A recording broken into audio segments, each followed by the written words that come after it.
Hi guys, I'm Michaela Hunt with DMH Newslink for nowdecatur.com, and we're talking about snoring today because that affects a lot of people. Whether you're hearing it in your bedroom or you're experiencing it yourself, Dr. Moni is with us. She's a primary care doc here at DMH. Why do people snore? Actually, when we sleep, we lose our muscle tone, so our neck and throat muscles kind of relax, our tongue falls back, and it narrows down our air passage. And when air passes through this narrow air passage, they make this vibratory sound, and that's snoring. When does it become dangerous? Snoring can actually be not dangerous too. It can occur temporarily in people who are pregnant. It can occur in people who have like allergies, like common cold, nasal congestion. They can snore a little bit more at those times. Alcohol, if you drink alcohol, that relaxes even you more, and that can cause more snoring.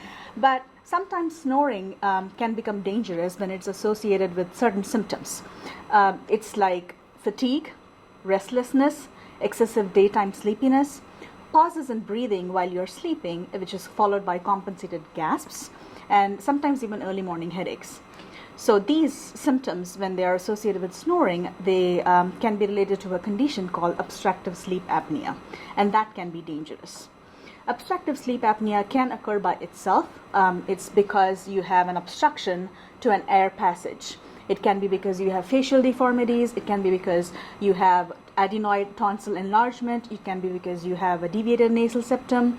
It could be because you have a big neck circumference because of obesity or fat deposition. So a large neck. So a large neck, exactly. Okay. So what happens is because of this limited air that you get, you develop the risk of high blood pressure, you run the risk of getting heart attacks, stroke, congestive heart failure, etc. So it's very important that we recognize obstructive sleep apnea and get it treated right away. Okay, so Dr. Moni, what steps should we take if we're having problems that look like sleep apnea? So sleep apnea, especially if you have daytime sleepiness and if you have more poor concentration, lethargy, it can actually put you at risk for increased motor vehicle accidents and errors in daily activities. So it's very important. So first step is to talk to your primary care doctor about this.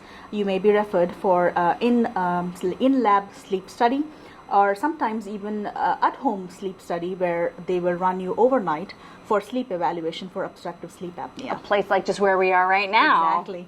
So it's very important that you treat sleep apnea once it has been diagnosed, because untreated sleep apnea has a high cardiovascular risk, and you can avoid accidents, and it's very simple treating sleep apnea too. So Dr. Moni, what steps should we take if we have a real problem?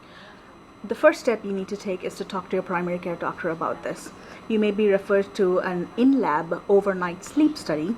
Much like the one that we have right behind us, right? Exactly. Sometimes people who are at increased risk but who don't have other comorbidities, they may even qualify for an at-home sleep study, which is used to diagnose obstructive sleep apnea. So I have to ask this question. You know, you think about those helmets that people have worn with CPAP machines. Is it still that uncomfortable right now or hard to sleep with? There are so many new innovations in that category nowadays. People don't even have to wear a mask. There are simple appliances like oral appliances that can be used for CPAP therapy. There are masks that come with a cushion or a pillow mask. So it's actually very comfortable for patients these days. And when they feel better breathing, it doesn't bother them at all. And they're living a better life. Yes, they are. Dr. Moni, thanks so much. And for more segments like these, just go to nowdecatur.com.